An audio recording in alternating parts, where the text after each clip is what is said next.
ঈদুল আজহার এই কুরবানির জন্য আমরা আল্লাহ তাআলা যেন আমাদেরকে এই পশু কুরবানির মধ্য দিয়ে যেন আমাদের মন থেকে সব ধরনের পশুত্ব যেন নিপাত যায়। আমরা যেন যে তাকওয়া সেই তাকওয়ার ভিত্তিতে যে কারণে আমরা কুরবানি দিয়েছি সেই কুরবানিটা যেন আল্লাহ তাআলা কবুল করেন। আর আমাদের মধ্যে যে পশুত্ব যেটা আছে সেটা যেন আল্লাহ তাআলা আমাদেরকে এই পশুত্ব থেকে আমাদেরকে মুক্ত করেন।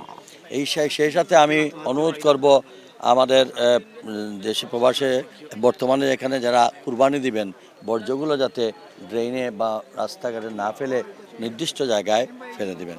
আমি দেশে এবং প্রবাসে আমাদের সকল ভাই বোনদের কাছে দোয়া চাই, এই দেশের জন্য দোয়া করেন।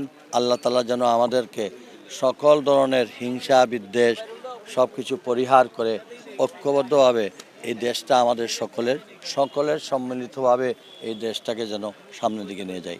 আর সেই সাথে আমরা মধ্যপ্রাচ্য সহ সমস্ত মুসলিম উম্মার জন্য দোয়া করি, আল্লাহ তাআলা যেন আমাদের মুসলমানদেরকে যে এই মজলুম মুসলমানদের যেন আল্লাহ তাআলা সাহায্য করেন। আমিন।